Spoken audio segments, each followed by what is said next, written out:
Hola. Bueno, buenas noches para quienes se van conectando a este en vivo ya pues, recurrente cada determinado tiempo. Estamos tratándolo de hacer cada semana para hablar pues diferentes temas. Hace unos días estuvimos con Edgar Acosta, precandidato a la alcaldía por el Pacto Histórico. Ahora vamos para ver pues como su mirada de lo que significa esta victoria de la Espriella para Itagüí. Y hoy vamos a estar con uno de los promotores de la campaña de la Espriella de Firmas por la Patria en Itagüí. Pero antes voy a acostumbrar a hacer unos monólogos chiquiticos porque para eso pago internet. Entonces, estaba leyendo hace una semana, no, el domingo, en la editorial del Espectador, habla de una angustia nacional y no es política precisamente. De hecho, el titular dice no podemos aplazar el reto de enfrentar la angustia nacional. Y habla de una encuesta muy interesante y es que de la encuesta nacional de salud mental del 2025, que pues apenas como que salió este año, y dice que el 67% de los encuestados en esa encuesta presentada por el Ministerio de Salud afirmó no estar satisfecho con su vida, ¿cierto? Esta encuesta la encabezó la Universidad de Antioquia, pero la ejecutó pues de una manera muy particular, narra pues la editorial esta del Espectador, y es que en lugar de contabilizar casos de ansiedad, depresión y todos estos trastornos, planteó una pregunta amplia, y es básicamente cómo está la salud mental de los colombianos, ¿cierto? ¿Cómo está tu salud mental? Básicamente esa era la pregunta. Y ya ahí iban categorizando como esas respuestas pues, en cuanto a soledad, a violencia intrafamiliar, a discriminación, etcétera, lo que se conoce pues como en lengua como campos semánticos, me imagino yo pues que las iban categorizando así. Y bueno, entre los datos arrojados hay varios, pero uno particularmente me llamó mucho la atención y por eso hago esta intervención corta, y es que el 34%, oigan bien, el 34% de los adultos mayores percibe que está envejeciendo de manera exitosa. O sea que el 66% de los adultos mayores creen que están envejeciendo de manera no exitosa. O sea, un poco ven con pesimismo todo ese trasegar de su vida. Y lo que me lleva a mí a pensar que la vida es muy corta y yo siempre he dicho que la vida, si el total general de la vida fuera un reloj, el de cada uno de nosotros como seres humanos no alcanza a ser ni siquiera una milésima de segundo en ese total general llamado vida, ¿cierto? Entonces, como para, o sea, contemplemos eso, ¿cierto? Como para llegar insatisfechos a la vejez, en esa pequeña milésima de segundo, que ni siquiera alcanzamos a hacer eso. Hay un texto muy cortico a propósito de la famosa desobediencia civil de Iván Cepeda, que ese término de desobediencia civil viene un poco de Henry Thoreau, que es un liberal teórico norteamericano que hablaba pues de ese término, pero no voy a ahondar en él. Él tiene un libro muy bonito, muy cortico, se llama Walden, La vida en el bosque, y es que él por allá como en 1850 y algo, Thoreau se va a vivir al bosque junto a un lago, una cabaña junto a un lago que se llama Walden, precisamente para él aprender pues como una serie de cosas que él creía que no había comprendido en la vida o aprendido, con H en la mitad, y plantea una especie de crítica al materialismo y una especie de reflexión o experiencia pues a favor del autoconocimiento, del autodescubrimiento y de alguna manera también frente a lo que debería ser la vida y la vida sencilla, ¿cierto? Y él dice una frase muy bonita que dice, me fui a vivir allá, no vaya a ser que cuando esté muriendo me dé cuenta de que nunca viví. Y me quedo con esa frase, y es, imagínense llegar a la vejez y saber que, y no creernos exitosos, o saber que no vivimos, o tener la conciencia de que no alcanzamos a vivir lo que queríamos vivir. O sea, ¿qué tal llegar a la vejez y darnos cuenta de que nos vivieron y de que no alcanzamos a vivir y de que otros fueron a partir de nosotros y nosotros no fuimos capaces de ser a partir de nosotros mismos, perseguir nuestros proyectos, nuestras ambiciones y todo eso por un trabajo, por algo pues en particular?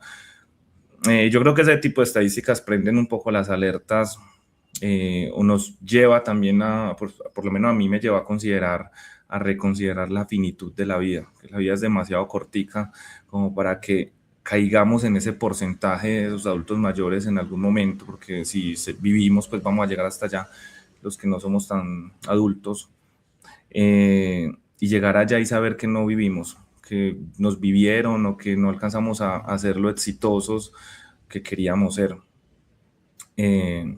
Listo, no, esa era como la reflexión. Sebas, ¿cómo estás? Le voy a decir Sebas porque es más cortico y más amplio. Está bien, Santiago, ¿cómo estás, hombre? Un saludo para vos y para tu audiencia. Listo, Sebas. Bueno, bueno, Sebastián es abogado, es especialista, tiene varios estudios. Yo le echo champú acá.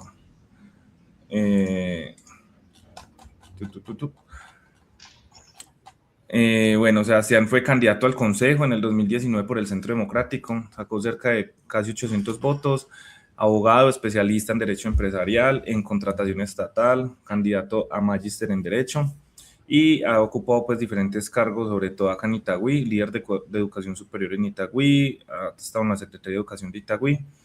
El último cargo, si mal no estoy, han sido 2, subsecretario de Recursos Educativos de Itagüí y subdirector de proyectos del Departamento Administrativo de Planeación de Itagüí, ¿cierto? Entonces ya dicha pues esta pequeña introducción de quién es Sebastián, que ahorita nos contará pues un poquito más, voy a plantearlo como hicimos con Edgar la vez pasada, es que vamos de lo global y vamos cayendo pues como a Itagüí, más o menos pues viendo esa percepción suya de lo que significaron esta contienda electoral.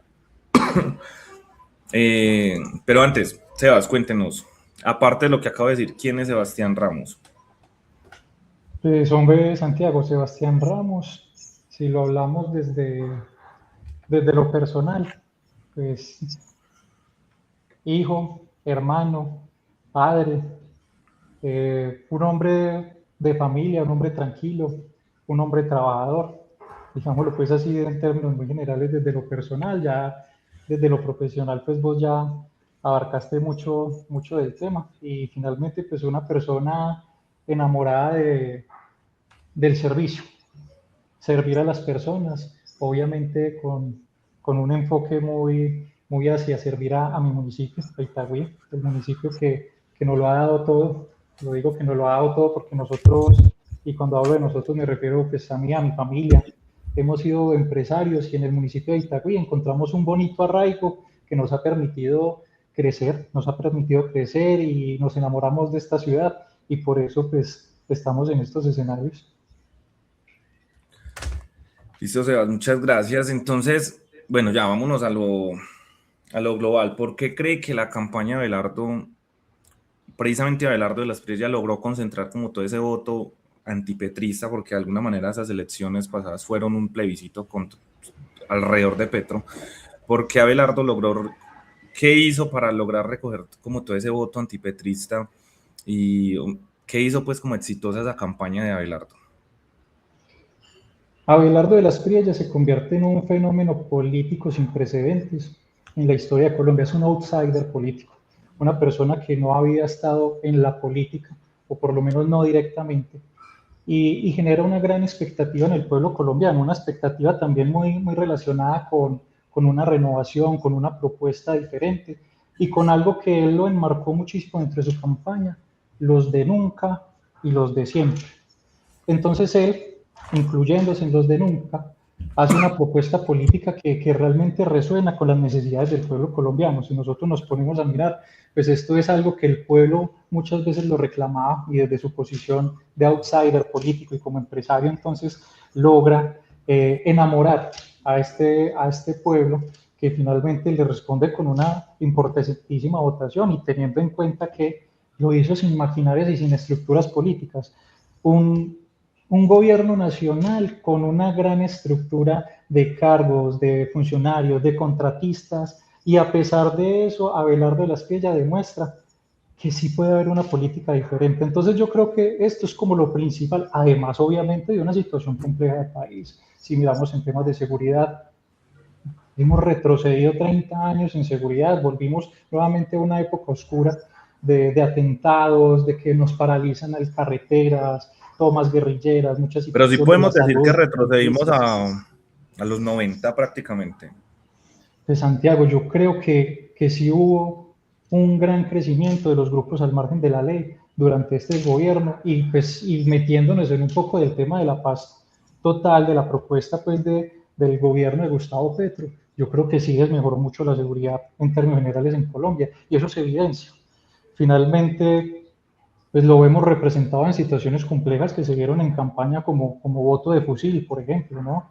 Que hubo coerción de grupos al margen de la ley en algunos territorios y esto obedece pues como a este tipo de dinámicas. Entonces, creo yo que el pueblo en respuesta encuentra en Abelardo una alternativa viable para poder solucionar todos estos problemas que aquejan al pueblo. Ok, aunque eso del voto fusil, pues de alguna manera hubo territorios en los que ganó Abelardo y que señalaban que ahí estaba precisamente ese voto fusil. Entonces, aunque obviamente pues sí hubo territorios en los que ganó Iván Cepeda, pero no sé si puede ser muy responsable esa afirmación de que el voto fusil fue determinante. Yo diría que no necesariamente determinante, pero existió. Existió. Finalmente lo enmarco es evidenciando un contexto de inseguridad en el país y que ha venido lastimosamente pues marcando algunas tendencias en algunos territorios de nuestro país, lastimosamente. Ok, bueno, Sebas, este gobierno pues entrante de Abelardo pues obviamente va a recibir pues varias cosas, entre ellos la paz total, economía además, pero ¿cuál es el principal reto que va a tener Abelardo de la Espriella y este gobierno entrante en Colombia, según pues su perspectiva? Santiago, hermano, según mi perspectiva, yo creo que hoy se encuentra nada más empezando, sin empezar, mejor dicho, un gran reto y es la legitimidad y el reconocimiento frente a la institucionalidad cuando tenemos un escenario en el que el presidente actual, Gustavo Petro, eh, pone a tambalear las instituciones y la democracia cuando no reconoce que Abelardo sea el presidente electo. Posteriormente hace otra afirmación diciendo que finalmente él se iba a entregar el poder, pero que él consideraba que era Iván Cepeda el que era el presidente, finalmente generando mucha zozobra e incertidumbre frente a la transición del gobierno. Entonces, pues digamos que en principio y en primer lugar, pues podríamos hablar de un gran reto frente a la credibilidad de las instituciones y la estabilidad democrática del país, teniendo en cuenta también, con una votación altamente dividida en el país y un país altamente polarizado, eso también hay que decirlo.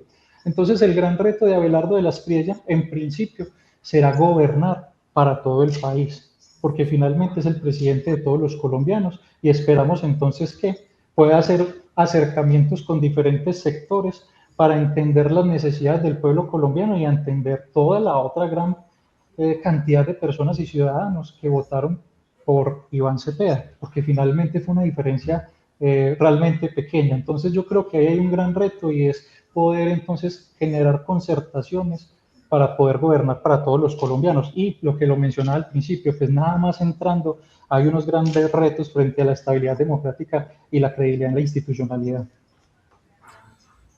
¿Y uno cómo puede creer que él quiere gobernar para todos cuando fue muy famosa pues su afirmación de destripar a la izquierda y que lo iba a hacer con todos sus esfuerzos? Pues obviamente ya entrado en campaña él fue un poco bajándole al tono, entre comillas, porque siento que lo subía, lo bajaba, de eso de destripar.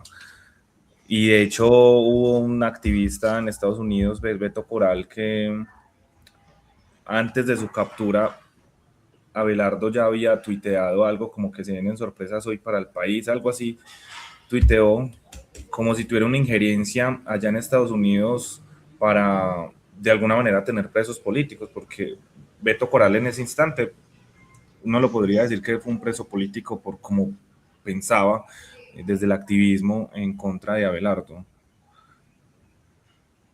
Pues Santiago, realmente, digamos, la afirmación obviamente es fuerte, sin embargo, creo que Es todo parte de un contexto del apasionamiento político que se puede dar eventualmente en muchas situaciones, y una cosa también es la campaña y otra cosa es gobernar. Creería yo que ya en una situación de gobernabilidad tiene que gobernar para todos. Es que finalmente también el discurso de Abelardo es de perseguir y atacar a los bandidos, a los corruptos, más no a los ciudadanos que votaron por otra opción política. De eso no se trata. Finalmente, la credibilidad también de Abelardo frente a sus votantes es su discurso de cambiar las situaciones de la política tradicional frente a temas de corrupción, compra de votos, muchas otras situaciones. Y ahí es donde tiene que caer realmente el peso de la ley. Si hay actores de izquierda que incurrieron en estas conductas o han estado incurriendo en estas conductas, pues finalmente tendrán que asumir las consecuencias. Y finalmente también, para redondear un poco, pues hablamos del apasionamiento político. ¿Cuántas veces vimos a Gustavo Petro ondeando su banderita que tiene el rombo negro, rojo, blanco, que tiene un simbolismo violento y también incitando a muchas situaciones, y que finalmente pues hasta terminamos viendo situaciones complejas de violencia en el país, de respuesta, no necesariamente, y además sería pues obviamente irresponsable afirmar de que hay responsabilidades en ese sentido, porque yo no soy el indicado, pero que terminan incluso hasta en la muerte de un candidato de derecha como Miguel Uribe. Entonces, finalmente, eso sí es importante, Santiago, y ya también que lo mencionas, pues desescalar un poquito, yo creo que esos discursos de agresividad que pueden obedecer a momentos de efervescencia de las campañas, pero en la gobernabilidad sí tiene que haber un manejo distinto, porque finalmente ya va a ser el presidente de todos los colombianos, indudablemente. Listo. Aunque si uno mira, pues presos políticos en Colombia no hubo durante este gobierno. El asesinato de Miguel Uribe, pues bueno, ya de alguna manera se resolvió en pues, la fiscalía Pues, en tiempo pero a veces récord. no está resuelto. Afortunadamente, pues ya están sindicados capturados los actores materiales, pues los intelectuales sabemos que es de a dónde pertenecen, pero hubo pues como cierta celeridad ahí. Esperemos pues que en este gobierno no se repitan esas cosas y se haya pues como aprendido pues como esa lección de no ondear pues como calores políticos para afianzar odios tal vez. Eh, bueno, ahorita hablabas tú que nos devolvimos 30 años. Esto de ya que la SPRI ya anunció en Twitter, en X, la creación de bloques urbanos de seguridad no nos devuelve un poco precisamente incluso más años atrás, cuando César Gaviria en el 94 creó lo que más adelante se conoció pues como las Convivir, ¿cierto? Que mediante un decreto y hablaba de servicios de vigilancia y seguridad privada, en los que hablaba también de servicios comunitarios de vigilancia y seguridad privada, como le digo, servicios de asesoría, bla, bla, bla, que más adelante con la Corte Suprema y la misma Justicia Especial para la Paz determinaron que esas Convivir, o eso que se creó que Álvaro Uribe más adelante promovió activamente cuando era gobernador de Antioquia, sirvió como fachada legal y militar un poco para las Autodefensas Unidas de Colombia. Y bueno, ahí están pues como todos los expedientes que eran como una especie de puente entre las AUCI y el servicio, y pues el ejército y la fuerza pública. ¿Usted no teme que volvamos como a esos tiempos? Incluso nos tocó a nosotros también, que sabíamos que las Convivir cuidaban en determinados puntos y que eran los que cobran las vacunas, que para cuidarnos los tales servicios de vigilancia eran 2.000 pesos diarios o semanales, algo así. ¿No teme que nos devolvamos allá? Santiago, de pronto, yo no, pues directamente a tu pregunta, pues yo no temo. Finalmente habría que mirar cuál es la propuesta y cómo se estructuraría, cómo se ejecutaría y qué es lo que el presidente tiene en la cabeza con respecto a esto que pone sobre la mesa, que finalmente, pues digamos, también ha habido otros escenarios en los que la ciudadanía puede participar, digamos, abiertamente, no directamente, no con el porte de armas, obviamente reconociendo la normativa vigente frente a temas de seguridad, en apoyo, en redes de apoyo a la policía, que finalmente incluso pues son temas de comunicación, no sé, o sea, realmente habría que mirar cómo se estructuraría, cómo se ejecutaría, pero hombre, yo no lo veo que volvamos, digamos, a un tema como lo que fueron las Convivir de pronto en algún momento, y que finalmente puede que simplemente también se hayan planteado desde una perspectiva o con una idea, y que se hayan terminado desfigurando en otras cosas, sí, pero yo creo que habría que al menos darle la oportunidad de conocer cómo sería la propuesta y cómo se ejecutaría. Listo, igual el país ahí tiene que estar atento también para evitar que legalicemos pues nuevamente ese tipo de grupos paramilitares. Eso era. Sebastián, bueno, usted hablaba ahorita de los nunca, que tal vez eso fue mucho de lo que enamoró pues como a la gente, ¿cierto? Que iban a gobernar otros, de que no eran los mismos de siempre y demás. Pero entonces ya estamos viendo que los nunca se están convirtiendo en los de siempre, en los que siempre han gobernado o han hecho parte pues de la clase política tradicional. Empecemos, por ejemplo, con Enrique Gómez, que ya es senador y fue jefe de debate de Abelardo, si no estoy mal, y ya logró que nombraran en el gabinete al ministro de Hacienda, que es su hermano, Miguel Gómez, jefe de gabinete, que es su hijo, Nicolás Gómez.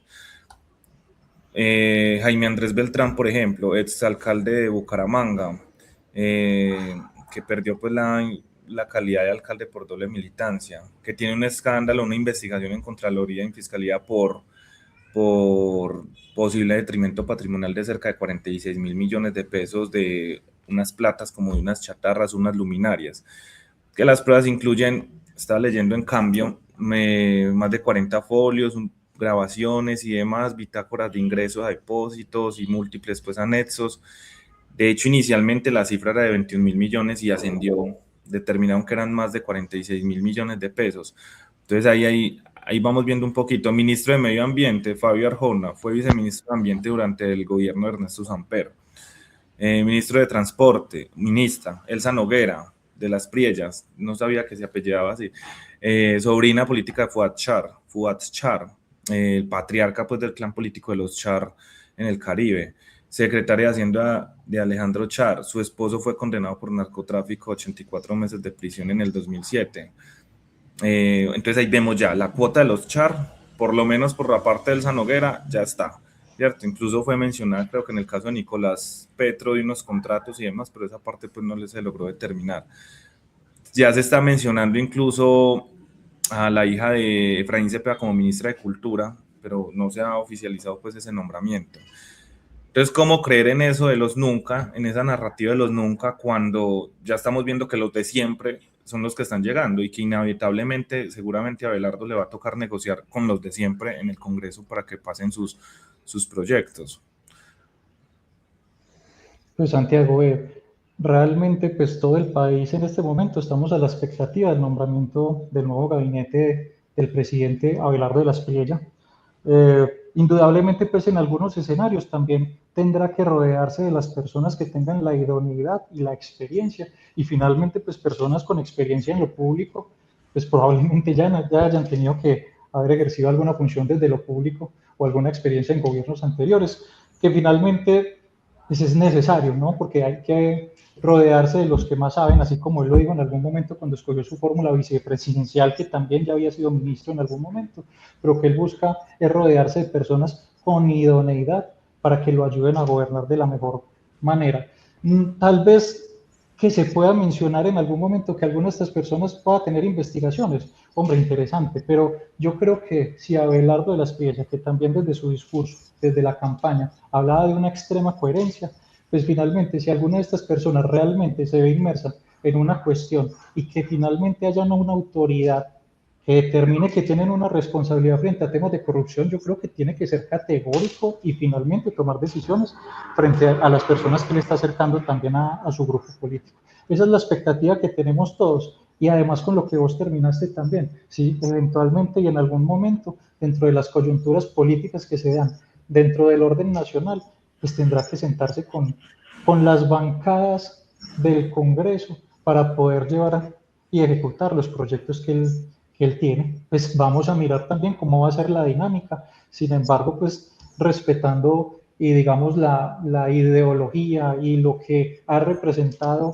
y que llevó a que millones de colombianos votaran por él. Entonces, estamos pendientes de su desarrollo, de la elección de su gabinete y de lo que él tanto conversó del tema de la extrema coherencia. Pero creo yo en este momento de que está nombrando un gabinete con idoneidad, con experiencia y finalmente de personas que lo pueden llevar a ejecutar lo que tanto se ha anhelado y lo que él tanto también nos dijo en su campaña de una patria milagro. Pues esa es la expectativa. Que, bueno, antes de preguntarle qué es eso de la patria milagro, le pregunto por eso los nunca, porque precisamente eso fue uno de los grandes errores de Gustavo Petro, ¿cierto? Pero bueno, con el término los nadie, ¿cierto?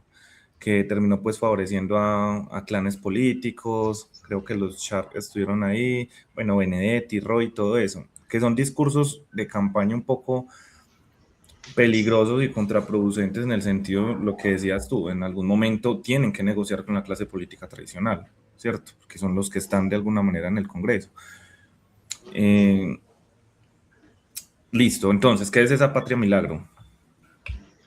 La patria milagro es lo que todos los colombianos desearíamos que fuera nuestro país, obviamente desde una perspectiva de,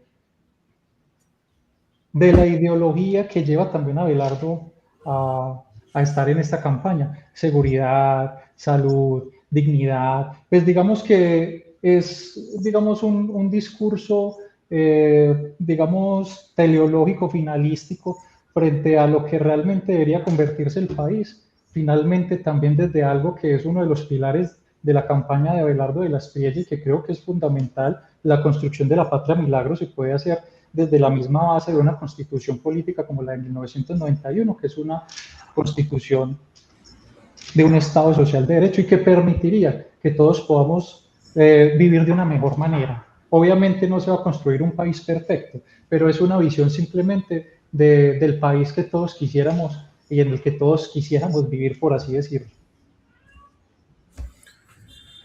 Ok, bueno, una constitución que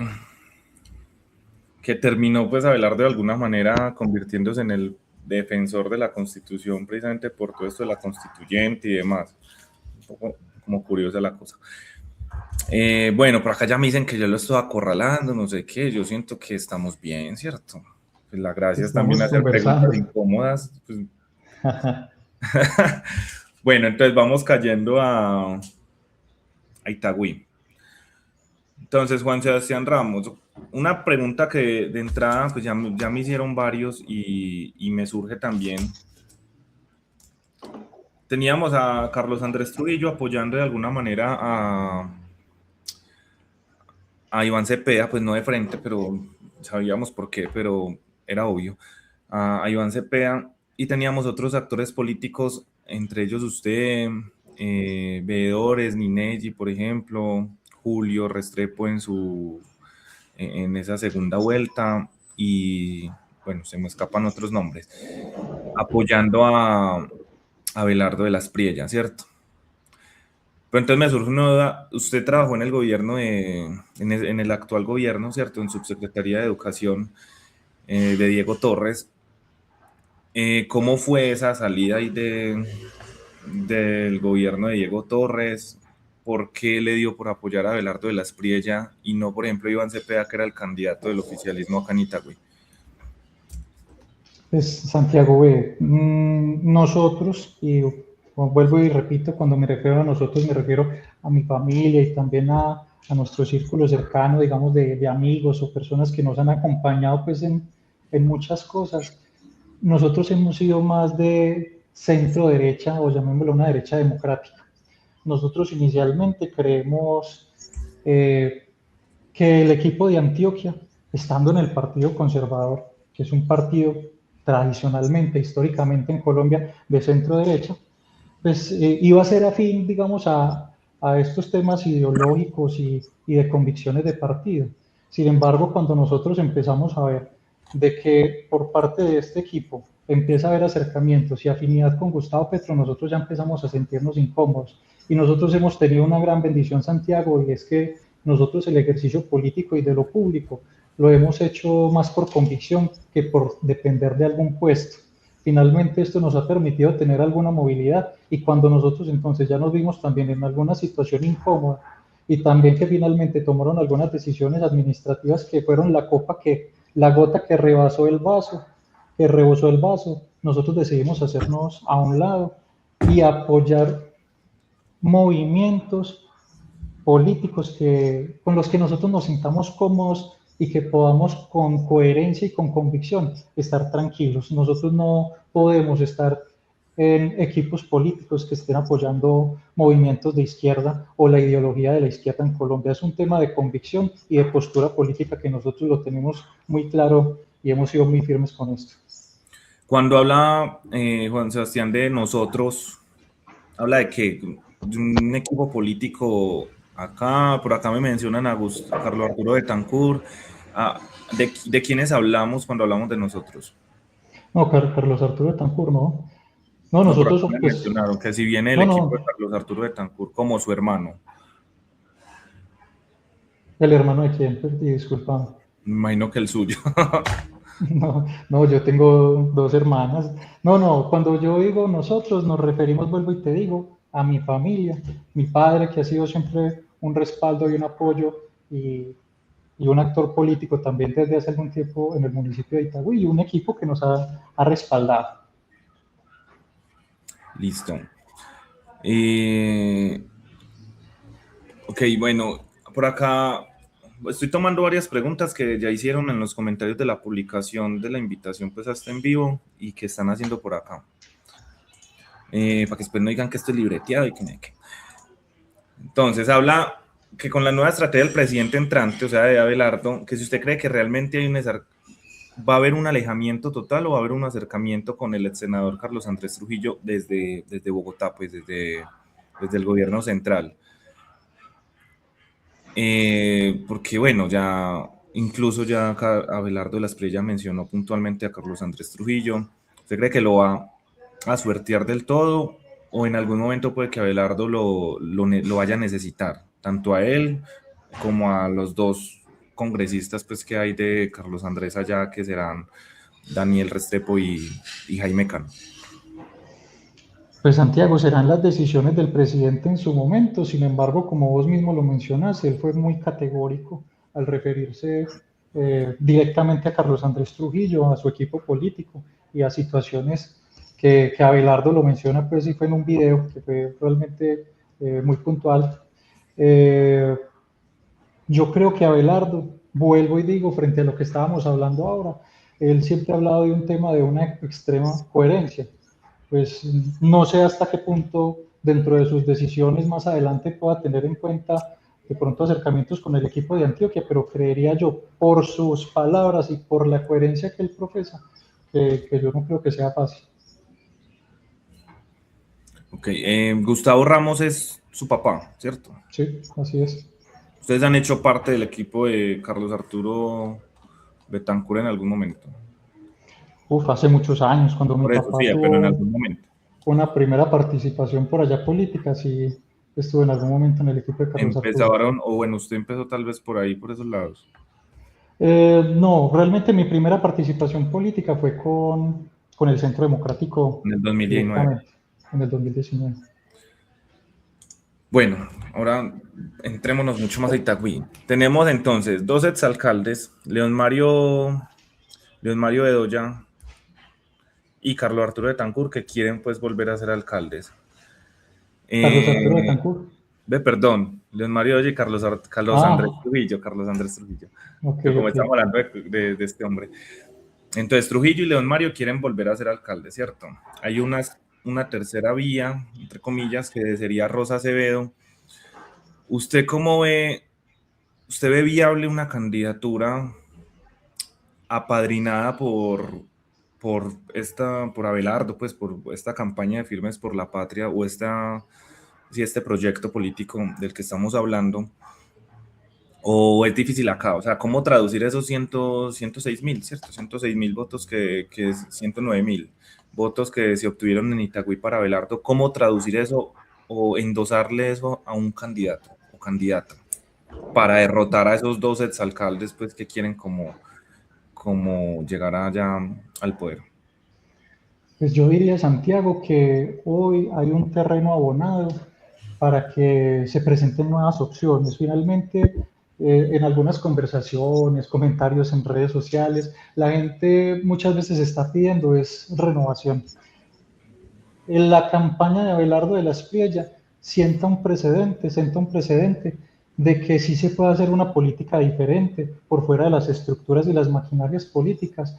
Y creo que podrían darse escenarios políticos futuros en Itagüí donde se pueda hablar de programas independientes, de nuevos liderazgos, y yo creo que ahí podrían fortalecerse pues algunas alternativas.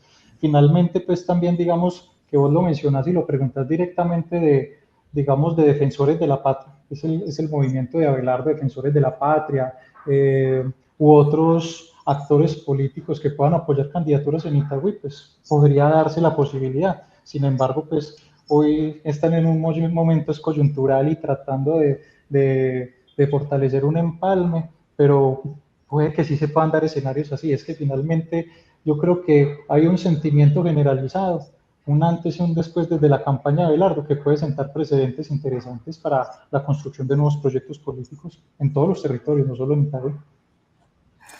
Y ahí podríamos estar hablando que por ahí esto algunas publicaciones de Juan Sebastián Ramos, candidato o precandidato a la alcaldía, para buscar recoger como estos votos.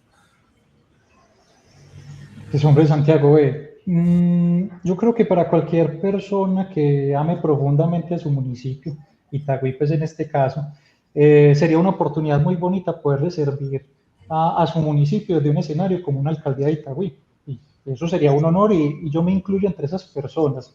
Pero finalmente yo creo que hoy sería irresponsable, o más bien yo creo que la política debe hacerse con responsabilidad, porque digamos, desde los respaldos que podrían darse de los movimientos, partidos políticos que apoyaron a Abelardo de la Espriella en este momento, no se han tomado decisiones políticas frente a lo territorial, frente a lo que se viene para 2027, porque están preocupados realmente en concretar, como te digo, un empalme y que el gobierno nacional pueda asentarse para posteriormente mirar temas políticos. Sería muy bonito y sería un honor. Finalmente, pues hermano, yo creo que si se dan condiciones, si se da un respaldo político y si se da la confianza de los ciudadanos de Itagüí, pues para mí sería muy bonito poder servirle desde un escenario de estos y si no se da, pues seguir sirviendo desde los escenarios en los que nos encontramos en este momento.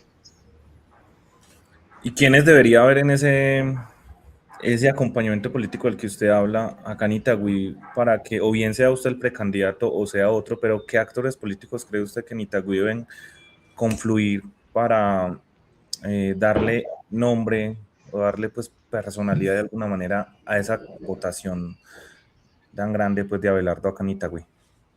Bueno, primero pues, y quiero hacer pues, digamos, alguna claridad en principio, que finalmente en algunas de mis redes también me lo han dicho. Es difícil que se endose una votación de una campaña presidencial con un Ah, sí. fervor popular, con un movimiento tan interesante que generó en el pueblo colombiano como lo hizo Abelardo de la Espriella frente a un tema local. Finalmente, pues, obviamente, las personas que quieran aprovechar o quieran, digamos, eh, apoyarse, digamos, en este sentimiento, tendrían que hacer un planteamiento propio. No sería fácil endosarlo, pero sí se pueden construir escenarios políticos favorables para este posible o futuro escenario. Estamos hablando de defensores de la patria. En este momento se ha radicado, ya hace algunos días se radicó la solicitud al Consejo Nacional Electoral para que Defensores de la Patria pueda ser un partido político con personería Otro jurídica. Entonces partido. este sería un actor interesante. Salvación Nacional, el partido de Enrique Gómez, que finalmente desde el Ajá, sí. principio le da un espaldarazo a Abelardo de la Espriella frente a su candidatura presidencial. A nivel Antioquia, Medellín, área metropolitana, tenemos a Creemos, el movimiento de Federico, que finalmente, pues, en este momento no alcanzó el umbral para poder tener personería jurídica, sin embargo, va a ser un actor determinante e importantísimo en lo que se pueda venir para las elecciones de 2027, frente a todos estos hipotéticos escenarios políticos, tanto en Itagüí como en otros territorios de Antioquia o del país. Ok, antes de hacerle una pregunta muy interesante que están haciendo en el chat, ¿qué nombres, debe nombre un poquito, qué nombres deberían estar ahí? Porque vi, por ejemplo, a León Mario de Oya, que pues, se sumó pues, a esa campaña del Tigre en la segunda vuelta, eh, Julio Restrepo en la segunda vuelta, pues, así como líderes políticos visibles. ¿Usted cree que todos ellos deberían unirse alrededor de una campaña, una candidatura de, pues de Defensores de la Patria, en la que quizás esté usted? Pues Santiago, eso finalmente dependerá de decisiones de otras personas, porque finalmente cada quien tuvo una participación dentro de la campaña, unos antes, otros después, finalmente cuantificar, pues digamos, el apoyo que pudo representar el que algunos se adhirieran o no, realmente es muy difícil. O sea, nosotros no podríamos saber realmente cuánto pudo poner Rosa, cuánto pudo poner León Mario, cuánto pudo poner Julio, o los diferentes actores políticos. Finalmente, yo creo que son decisiones que se tomarán desde la coordinación de la campaña, desde el movimiento y posteriormente, si Dios lo permite, Partido Político Defensores de la Patria. Serán ellos quienes determinen finalmente. Ya se aterrizará el tema para el escenario 2027, como te lo digo, probablemente después del 7 de agosto, que Abelardo pueda estar en la presidencia y se entonces aplaquen un poco todos los temas políticos y se tomen decisiones para el 2027. Finalmente, pues yo creo que desde la campaña tendrán en cuenta los esfuerzos que se realizaron en los territorios y con base en eso podrán tomar decisiones. O sea que usted, si usted no fuera el candidato, si el candidato, usted se plegaría pues a quien pretenda pues tomar esas banderas, me imagino, con determinadas Santiago, condiciones y demás. eso podría pasar, de todas formas falta mucho. Vuelvo y digo, yo creo que no sería responsable en este momento afirmar o decir alguna cosa, siempre y cuando pues, los escenarios políticos coincidan con nuestras convicciones, como te lo dije también en un principio. Nosotros, por fortuna, podemos estar donde nos sintamos cómodos y que realmente podemos ser coherentes con lo que hemos creído y lo que le hemos demostrado pues, a las personas que nos conocen en Itagüí. Bueno, antes de pasar a esa pregunta que le iba a hacer, por acá hacen una pregunta que es la misma que hacían con Edgar Acosta, y es, Carlos Andrés Trujillo suele ser muy hábil poniendo huevos en diferentes canastas. Entonces, hay quienes dicen que Edgar Acosta es un candidato satélite o precandidato satélite de Carlos Andrés Trujillo, y hay también quienes dicen que buscaría potenciar candidaturas, digamos, como la suya, para hacer también una candidatura satélite para dispersar votos. ¿Usted se prestaría para esos juegos o usted es un candidato, sería un candidato satélite de Carlos Andrés? No, Santiago, como te mencionaba ahorita, nosotros decidimos alejarnos del equipo de Antioquia por un tema de convicción. Nosotros eh, en algún momento creímos en Carlos Andrés Trujillo como un hombre de derecha, pero finalmente este acercamiento con Gustavo Petro y con candidaturas como la de Iván Cepeda, Es a lo que decía, nosotros que rebosó la copa, pues ahí. nos distancian de lo que puede hacer un proyecto político desde el equipo de Antioquia. O sea, no podríamos simplemente por nuestra convicción, por nuestra forma de ver la política y el mundo. Y él mismo lo sabe, porque es que nosotros en muchas ocasiones cuando teníamos conversaciones con él, con mi padre, y mi padre siempre le manifestaba, nosotros nunca vamos a apoyar algo que tenga que ver con Gustavo Petro. Y le preguntaba, ¿usted lo ha apoyado o lo apoyaría? Y nos decía, no, no lo haremos. Entonces, finalmente, después de esto, nosotros quedamos como con un gran sinsabor. Entonces, no, nosotros no nos prestaríamos de pronto para este tipo de situaciones, más por un tema de convicción, de ideología y de coherencia. Vuelvo y lo digo, que nosotros hemos tenido mucha tranquilidad en ese sentido y nosotros no dependeríamos en ningún escenario de ningún otro grupo político. Nosotros hemos sido, pues, finalmente, incluso estando dentro de estos equipos, muy independientes. Sí, ya lo había mencionado pues ahorita al principio y ahorita pues que te lo volví a preguntar, pero y más allá de esas diferencias ideológicas, ¿qué más los llevó a distanciarse de Carlos Andrés Trujillo? Usted menciona creo Pues, que varias cosas pero hizo pues hincapié en esta del acercamiento a Petro. ok, bueno, no, pues finalmente yo creo que eso es lo principal y que nosotros se nos iba llenando como el vaso, cuando nosotros íbamos viendo pues como algunos acercamientos de este equipo a la izquierda en Colombia. Eh, pero finalmente también, yo creo lo que yo te mencioné, que hubo algo que fue la gota que derramó o que colmó el vaso. Santiago, yo en el servicio público he tenido la oportunidad de acompañar procesos en la Secretaría de Educación de Itagüí. Yo soy bien enamorado de la educación. Yo creo que la educación es el motor para el desarrollo de cualquier sociedad. Es fundamental, es indispensable. Y yo tuve la oportunidad de ingresar como líder de programa de educación superior en la alcaldía de Diego Torres. Finalmente, por decisiones que ellos mismos me lo manifestaron política, decidieron simplemente trasladarme para otra parte. Me dijeron, venga, que es que nosotros lo necesitamos en otra parte.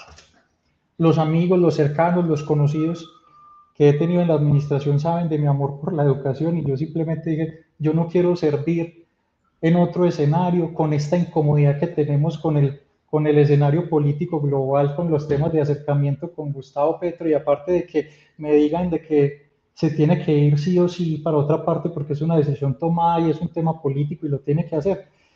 Hombre, yo la verdad no estoy para esas cosas. Vuelvo y digo, yo estoy donde quiero estar y donde creo que yo puedo aportar mucho valor. Y finalmente ese tipo de decisiones tampoco van conmigo. Entonces, finalmente creo que son decisiones que se tienen que tomar en el momento justo. Yo tomé esta decisión ya hace más de un año. Yo estoy por fuera de la alcaldía y del equipo y finalmente pues esto me permite tomar decisiones con tranquilidad y apoyar otros proyectos políticos. Yo estoy apoyando una candidatura de Simón Molina de Creemos a la Cámara, Juliana Gutiérrez al Senado.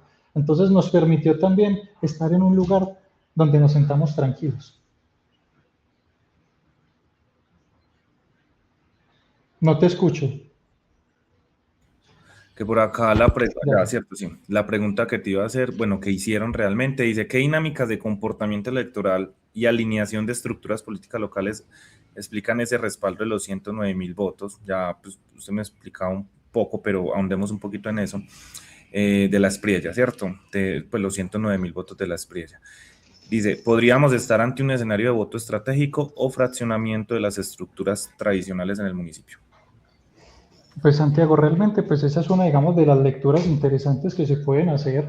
Finalmente, como lo mencionaba antes, se puede generar un antes y un después, una coyuntura en el ejercicio político en Colombia y que podrían plantearse nuevos escenarios políticos, porque no, finalmente puede que sí se empiece a dar algún fraccionamiento o, bueno, pues ya lo miraremos, finalmente también las grandes estructuras y maquinarias políticas en todos los territorios, no solamente en Itagüí, tienen gran incidencia y gran peso en las decisiones que toman las personas, pero podríamos empezar a ver una transformación, cultivar el voto de opinión, más que el voto de una maquinaria. Sería interesantísimo, pues ojalá se diera este cambio realmente y esta coyuntura.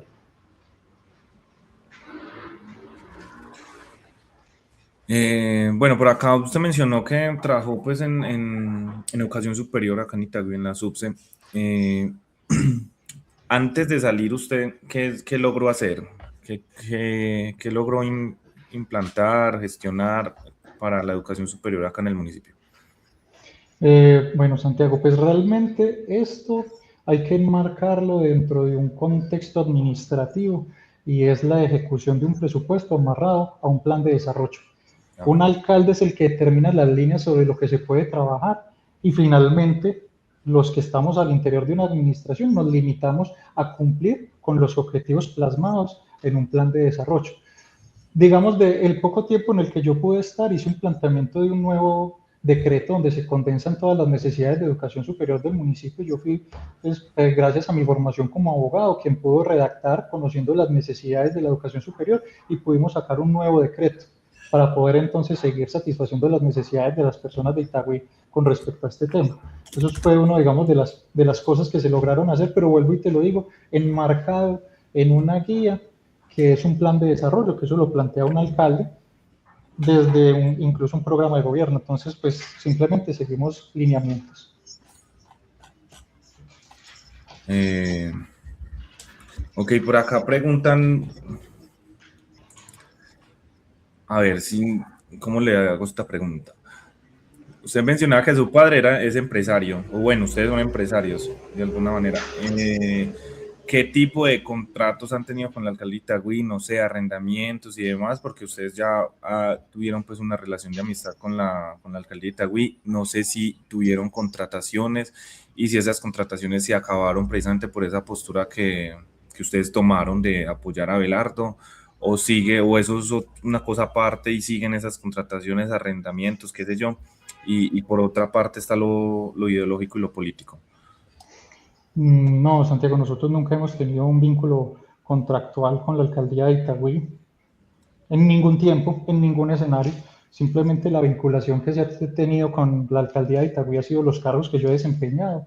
Nunca hemos metido nuestros negocios en asuntos de lo público, siempre ha sido un tema completamente aparte. No ha tenido eso ninguna incidencia ni ninguna participación pues dentro de lo que se ha hecho desde lo público en Itagüí. Ok. De Petro, ¿qué reconoce de Petro? ¿Qué hizo bien Gustavo Petro, este gobierno que va a acabar? Hombre, Santiago, realmente Hay pueden haber cosas muy buenas, muchos tampoco. aciertos y muchos desaciertos. Me pones en camisa de 11 varas, pues, porque difícilmente yo puedo estar de acuerdo con algo, con el hombre, pero algo que sí creo que se puede rescatar, eh, pero que finalmente hay que aclararlo, eso no fue idea suya, eso se venía ejecutando desde antes, que simplemente él le logró dar una mayor dimensión a la gratuidad en la educación superior. Esto fue realmente un proyecto iniciado desde el gobierno de Iván Duque, pero yo que tuve la oportunidad pues, de estar en este contexto de la educación superior, sí hubo una mayor proyección y acercamiento a la comunidad de estos programas de matrícula cero o de gratuidad en la educación, siempre también obviamente con una expectativa muy grande. No sé cómo terminaría siendo la financiación o el pago a las universidades frente a los estudiantes que se matricularon. Es un tema en que cualquier persona de estrato 1, 2 y 3 se podía vincular a cualquier universidad pública del país de manera gratuita. Creo que eso es un logro importantísimo, maravilloso, vuelvo y te digo, planteado desde gobiernos anteriores, pero creo que medianamente bien ejecutado desde un gobierno de Gustavo Petro. Pero yo creo que eso es una de las cosas a resaltar.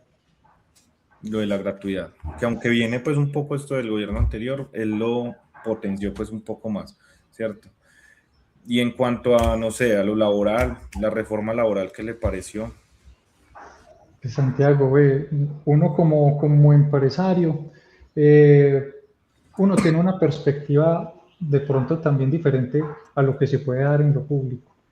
Yo creo que muchas veces las decisiones de los gobiernos o decisiones que se toman desde un contexto, llamémoslo así, ideológico, desde la izquierda, desde la derecha, pues tienen que acercarse un poquito más a la realidad. Cuando se hacen modificaciones en términos laborales, en normatividad, muchas veces se hace de un supuesto que el empresario es una cosa grandísima con empresas de miles de empleados, con una relación absurdamente desigual entre el empleador y el empleado. Pero si nosotros los llevamos a la realidad, pues es que nosotros nos encontramos con gran informalidad, personas que tratan de emplear personas, un carrito de perros que puede llegar a contratar una persona, un ayudante, y que finalmente estas decisiones terminan generando y haciendo mella en lo que puede representar para un pequeño emprendedor sostener un negocio o una empresa. Santiago, hoy estamos hablando de que un empleado con todas sus prestaciones sociales, con el salario mínimo como quedó establecido, por ejemplo, le cuesta a un pequeño empresario o un emprendedor cerca de 2.800.000 a 3 millones de pesos al mes. Eso es una vaina que es súper compleja. Ahora bien, no es que a los empresarios los duela o nos duela pagarle mejores salarios a las personas. Pues ojalá. Y es que si pudiera ser más alto, mejor. Pero siempre y cuando también haya una contraprestación o más bien desescalar también las cargas impositivas a los empresarios, porque finalmente entonces terminamos ahorcados y ahogados. En el gobierno de Gustavo Petro también nos imponen nuevas cargas impositivas a los empresarios que terminan afectando considerablemente el flujo de caja y la posible y cómo nosotros nos movemos para poder sostener una nómina y muchas otras situaciones. Entonces, yo creo que sí podría haber más responsabilidad frente a cómo se toman las decisiones, partiendo de un supuesto que no todos son grandes empresarios y grandes relaciones de desigualdad entre un empleador y un empleado. Hay empresarios chiquiticos. ¿Usted cree que debería haber un salario, pues los aumentos anuales que se hacen del salario mínimo diferencial para las pymes, por ejemplo, y otro para las grandes empresas? ¿O eso no hay problema que sea el mismo porcentaje para ambas? Pues Pues Santiago, yo creo que eso sería un planteamiento interesante como vos lo haces, pues habría que llevarlo a la práctica, qué tan fácil podría desarrollarse, pero pues claro, obviamente una pequeña empresa no tiene las mismas condiciones y la misma estabilidad que una gran empresa y nosotros vemos una mortandad del 80% de los nuevos emprendimientos en nuestro país, o sea, sostener una pequeña empresa es muy difícil, la mayoría no sobreviven a los 2 años. Eso podría ayudar, pues interesante como vos lo planteas. Sí, de hecho, tengo que sacar unas estadísticas que son muchas las empresas que se van, que crean en Itagüí, por ejemplo, y al año son muchas otras las que se van, y si ese es el promedio de vida de una empresa, de una pequeña empresa, 2 años. Si Juan Sebastián Ramos no se lanza, no es precandidato a la alcaldía, al menos va a ser candidato al consejo, ya que lo vimos pues como de lleno en esta campaña. Pues Santiago, vuelvo y te digo, es muy difícil en este momento poder afirmar Todavía es muy algo. O sea, temprano, sí, sí, es muy temprano, o sea, aterrizar, digamos, todo ese contexto político pero desde no ya lo todos están sabríamos. caminando, o sea, desde ya más o menos cada quien sabe si quiere ser candidato o no, si le Sí, llama la yo creo que puede atención. que muchas personas puedan tener alguna claridad, sin embargo, es que, vuelvo y te digo, las decisiones políticas, los respaldos, podrán aterrizar posteriormente, no sabemos finalmente, puede que sí, puede que no, pues aquí estamos, simplemente que es lo claro que tenemos y nuestra vocación, servicio. Si podemos ayudar y apoyar a nuestro municipio desde diferentes escenarios, pues podríamos mirarlo. Queremos a Itagüí, queremos que esté bien. Si le va bien a Itagüí, nos va bien a todos, nuestras empresas están aquí. Si a la gente de Itagüí le va bien, a nuestras empresas les va bien, así de sencillo. Ahí me surge una pregunta y es, si bien Carlos Andrés Trujillo pues respaldó a Iván Cepeda, pues uno sabe por burocracia y todo eso, es una corriente de derecha, ¿cierto? Y, y la otra corriente que estuvo acá, de la Espriella, Rosa, León Mario, todos son una corriente también de derecha. ¿Usted cree que hay otras corrientes acá en el municipio que sin necesidad pues, de que usted esté de acuerdo con esa corriente, que pueda ser competitiva, que pueda ser como, que pueda tener vocación de poder como el pacto? ¿O ustedes creen que la lucha va a ser derecha con derecha? Pues Santiago, habría que mirarlo, pues finalmente digamos que el pacto histórico saca una votación también muy importante en el municipio de Itagüí, una votación de cerca de 55.000 votos. Eh, no sé si sea suficiente como para que todo, pues un gran número de personas en Itagüí pueda llevar una candidatura de estas a un término, pues a la alcaldía, pero yo creo que podría prestarse para una participación importante. Es que finalmente el pacto logró algo que logró Abelardo, fervor, fervor popular y voto de conciencia. La gente votó por el pacto histórico, por un voto de opinión y un voto de conciencia, lo mismo que Abelardo de la Espriella. Y esto dista de las estructuras imaginarias, que sí, obviamente el pacto histórico tuvo una gran estructura imaginaria política, tenía todo el Estado a su servicio, pero uno habla con las personas en campaña, hermano. Uno se va a las calles a recorrer, a volantear, nosotros haciendo el trabajo de Abelardo, y uno se encuentra con las personas afines al pacto histórico y se encuentra uno con un muro, hermano. Entonces ahí hay un gran voto de opinión que podría en algún momento generar escenarios de poder en el municipio, no lo sé, pues puede ser, porque finalmente tienen voto de opinión, hermano. Entiendo.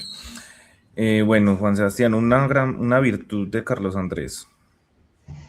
De Carlos Andrés, hombre, yo creo que es una persona sagaz, capaz, y el hombre pues logró importantes cambios en el municipio de Itagüí, eso hay que reconocerse. Y el gran defecto de este proyecto que se llama Carlos Andrés. Lo que mencionaba, hermano, lo que nos decepcionó a nosotros, tal vez la falta de coherencia. Y esta alcaldía, una De esta virtud, pues, alcaldía, algo bueno para rescatar de esta administración. pues hombre, yo hice parte de esta administración y finalmente yo sé el trabajo comprometido que hacen todos los servidores públicos en la alcaldía de Itagüí. Obviamente hay cabezas visibles, pero detrás de esas cabezas hay una cantidad de personas que se levantan todos los días con muchas ganas de trabajar y hacer lo mejor por su municipio, que hay gente que tiene mucho amor por Itagüí y yo creo que todos los días logran cosas muy interesantes y muy bonitas. Finalmente yo creo que eso también es de resaltar, no todo es malo porque hay personas que realmente trabajan con mucho valor y con mucho compromiso por la ciudad. Sí, sobre todo los de planta, los de carrera, son los que sostienen, yo creo que no solo a los municipios, sino al país.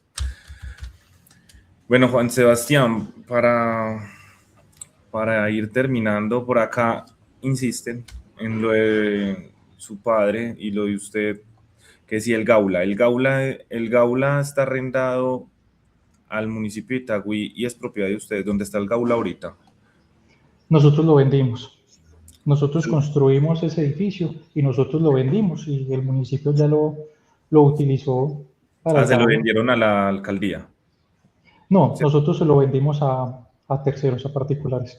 Ah, ok. O sea, fue en su momento. ¿Cuándo, hasta qué momento tuvieron ese edificio? Mis hombres, Santiago, me toca echar cabeza, hermano. Yo realmente no recuerdo bien cuándo fue que nosotros vendimos ese edificio. Hace muchos años ya. Nosotros ahí tuvimos todo un emprendimiento, un hotel. Listo, Juan Sebastián. No, yo creo que ahí que hasta la mirada, lo que he insistido yo mucho, la pluralidad a lo que hay que apostarle, pues obviamente yo personalmente pues no estoy de acuerdo con el proyecto de Abelardo, pero eso no quiere decir pues que no se pueda conversar alrededor de él y que la gente también conozca cuál es la mirada de alguien que promovió la campaña de Abelardo acá en el municipio de Itagüí, ¿cierto? Así como con Edgar Acosta, que tampoco en la primera vuelta al menos no fui muy afín a esa campaña. Eh, Juan Sebastián, bueno, muchas gracias. Seguramente el año entrante nos vamos a ver por estos lados otra vez, como precandidato a la alcaldía o candidato al consejo.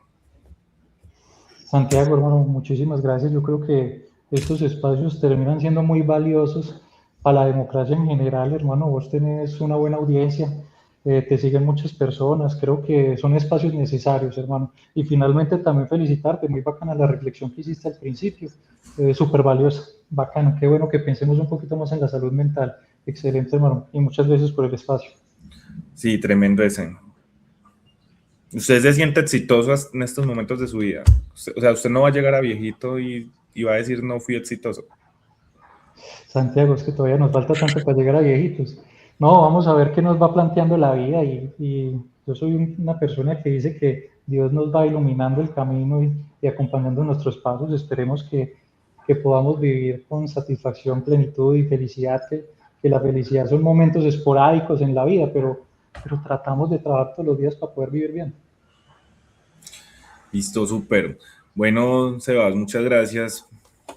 Y gracias a todos los que conectaron y a quienes van a ver pues esta transmisión luego. Chao. Chao, Santiago, gracias.